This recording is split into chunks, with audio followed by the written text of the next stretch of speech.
I'm Owen Bigland. This is the Inside Edge video blog. Okay, I get a monthly newsletter from the Greater Vancouver Real Estate Board to us members, Realtors. And they had a really in-depth article, interesting article here entitled, How Much Do Taxes and Fees Affect New Housing?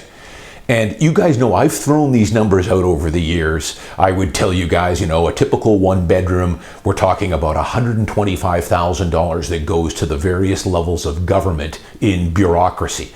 Fees, permits, rezoning charges, community upgrades, art installations. I'll run through them here. GST, empty homes tax, all that property transfer tax that the developer has to pay, as well as the end user when the unit is ready.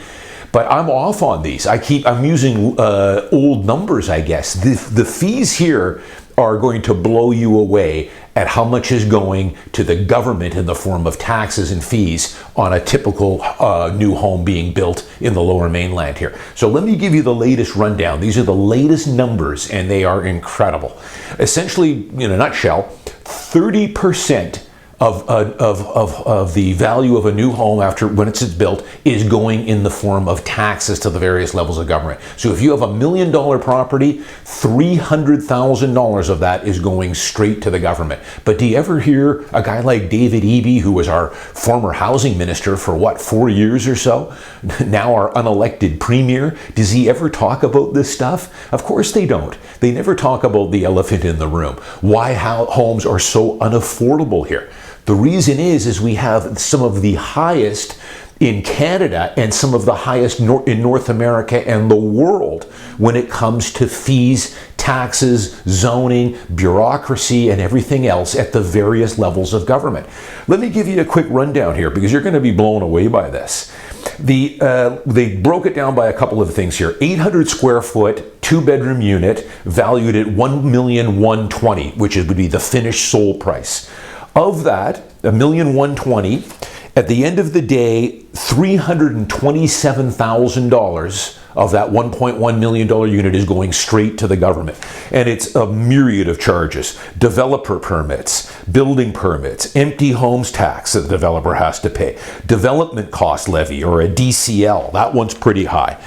Community Amenity Contributions, or CACs, those are huge. On this particular $1.1 million unit, $90,000 has to be paid to the City of Vancouver or the municipality, City of Richmond, in the form of CACs, or community amenity.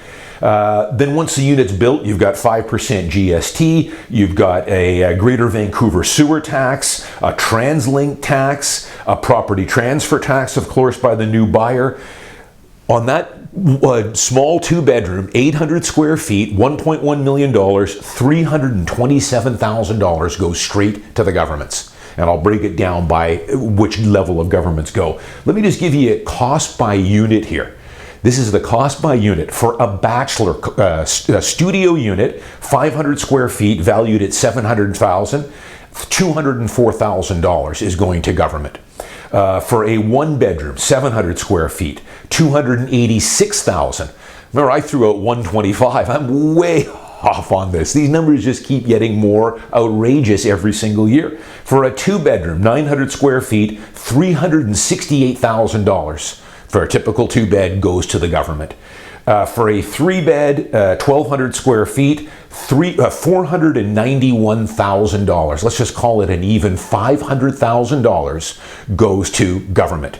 The breakdown is as of this. So it works out to 29.25% across the board. No matter what you're building is going directly to the government in the form of taxes, fees, bureaucracy, all kinds of stuff. Where all this money goes, the hundreds and hundreds of millions, the billions in Canada-wide, where it all goes, who knows? It's wasted away, as I've often said. They're definitely not spending it on the roads here in the Lower Mainland. They're definitely not spending it on keeping the streets clean. I know a lot of it goes and wastes away into the downtown east side. It's criminal what's going on here. Breakdown is like this. Of that $287,000 for a typical 1-bed, municipal, or the city, they take the biggest share. So let's call it the City of Vancouver, takes 66%. Provincially, NDP, they take almost 16%. And then federally, they take 17%. So that's the breakdown. Some of the highest fees and taxes and rezoning costs, government levies, anywhere in North America and probably pretty close to in the world. I've heard some comparisons to Vancouver compared to a place like Dallas, Texas, or Austin, Texas, and apparently we're 2 or 3-fold what most of those big US cities are at. So there's a good reason why our costs for home ownership here are so expensive. There's a lot of other factors, but hey, 30%, by far the largest percentage, is taken by governments. But you never hear them talk about cutting their cut of the cake there.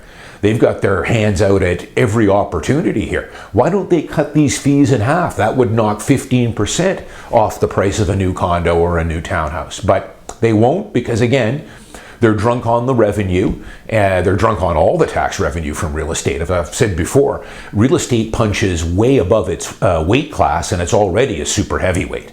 They're drunk on the revenues that real estate produces, one of the biggest industries in this province by far.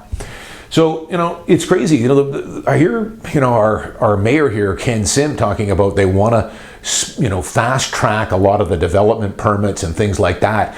I haven't seen it yet. I mean, I'm dealing with Vancouver City Hall all the time. I have to order things like building plans on detached homes. I want to see a survey certificate, which essentially shows where the house is on the lot. Does it have any right-of-ways or any special encumbrances on the lot that would influence what could be built? I need to have these things when I list detached homes.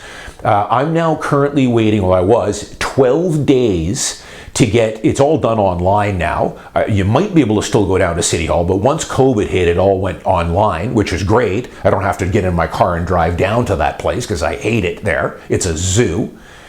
But I waited 12 days to get just a simple survey certificate from the City of Vancouver, and then they sent me back an email on day 12 saying, hey, you got the wrong form here. We've changed our forms, even though the form I sent them was perfectly fine, signed by my seller. We need you to give us this form.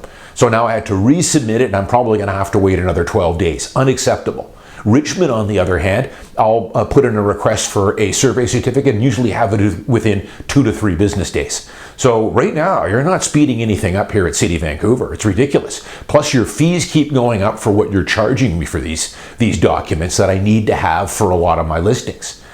So 30% is the up-to-date total here in what is added to a typical new construction stratified property in the Lower Mainland here. 30%. Maybe the NDP, maybe the City of Vancouver should think about maybe cutting those fees if they want to help with affordability.